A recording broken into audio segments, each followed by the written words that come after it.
اعوذ باللہ من الشیطان الرجیم بسم اللہ الرحمن الرحیم الحمدللہ رب العالمین والصلاة والسلام علی اشرف الانبیاء والمرسلین۔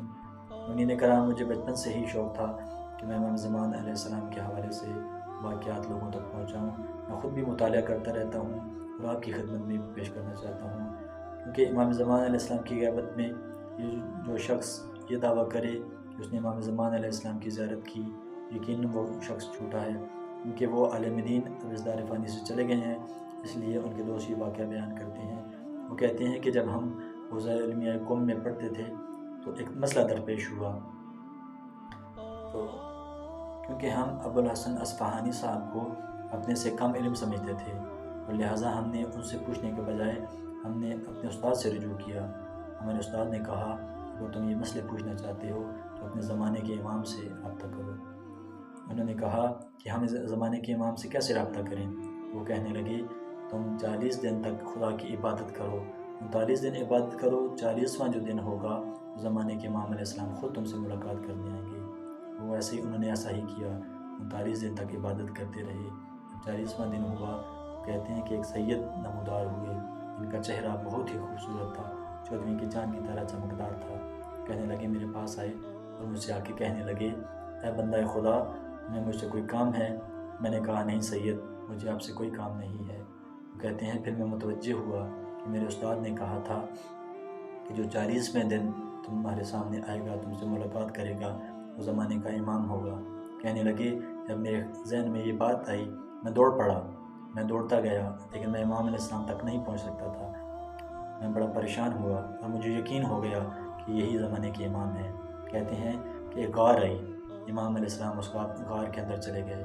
میں پیچھے جانے کی میں نے کوشش کی مگر دربان نے مجھے روک دیا۔ کہنے لگا تمہیں اجازت نہیں ہے بغیر اجازت کہ تم امام علیہ السلام کی خیمہ گاہ میں داخل ہو سکو۔ کہنے لگے میں اجازت لے کے آتا ہوں، پھر چاہے تم اپنی مرضی کرنا، چلے جانا۔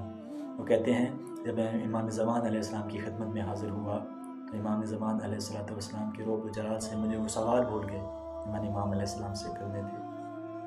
کہتے ہیں میں واپس آ گیا، میں نے سمجھا امام زمان علیہ السلام کا وقت ضائع کر رہا۔ کہتے ہیں میں واپس آیا، پھر وہ میرے ذہن میں وہی سوال آ گئے واپس۔ میں بڑا پریشان ہوا، میں اب کیسے جاؤں؟ جب میں نے دوبارہ واپس جانا چاہا تو دربان نے مجھے روک دیا۔ دربان نے کہا نہیں کہ بلا آپ کو اجازت نہیں ہے، امام زمان علیہ السلام تو چلے گئے۔ وہ کہتے ہیں کہ ایسے کیسے ممکن ہے؟ ابھی میں امام علیہ السلام کی زیارت کر کے آیا ہوں، امام زمان علیہ السلام اندر موجود ہیں، آپ جھوٹ بول رہے ہیں۔ دربان کہتا ہے کہ میں جھوٹ نہیں بولتا، یہاں بیٹھ کے 1000 دفعہ توبہ کرو، پھر اس کے بعد تمہیں حل بتاؤں گا۔ اور امام زمان علیہ السلام کسی کی قید و بند کے پابند نہیں ہے۔ وہ کہتے ہیں میں بیٹھ گیا اور 1000 دفعہ استغفار کا سیغہ پڑھا، تسبیح پڑھی۔ جب 1000 پڑھ چکا، وہ کہتے ہیں کہ ہم آپ کو بتاتے ہیں کہ امام علیہ السلام کے نائب بھی موجود ہیں، اگر آپ ان سے زیارت کرنا چاہیں۔ وہ کہتے ہیں ٹھیک ہے، میں امام علیہ السلام کے نائب سے زیارت کرنا چاہوں گا۔ وہ کہتے ہیں ایک چراغ جل رہا تھا، اندر اندھیرا تھا۔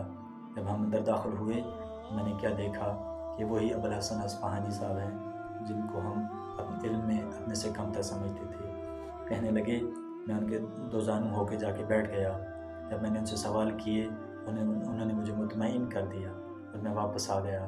کہتے ہیں اب میرے دماغ میں وہ سوال کہ کیا یہ ابوالحسن اصفہانی ہیں یا کوئی اور بندہ ہے جو امام علیہ السلام کا نائب ہے۔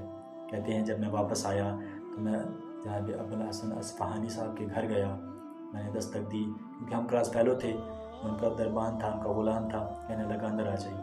جب میں اندر گیا تو میں نے پوچھا قبلہ میں کچھ سوال کرنا چاہتا ہوں۔ مسکرائے اور کہنے لگے کیا ابھی میں تمہیں غار میں جواب نہ دے کے آیا تھا؟ وہ کہتے ہیں کیا آپ تھے؟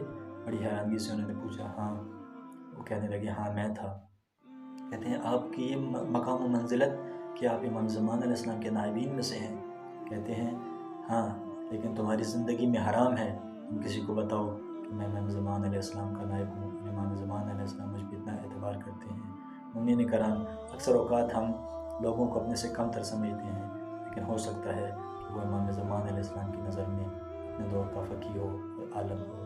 اللہم صلی علی محمد و آل محمد وعجل فرج آل محمد۔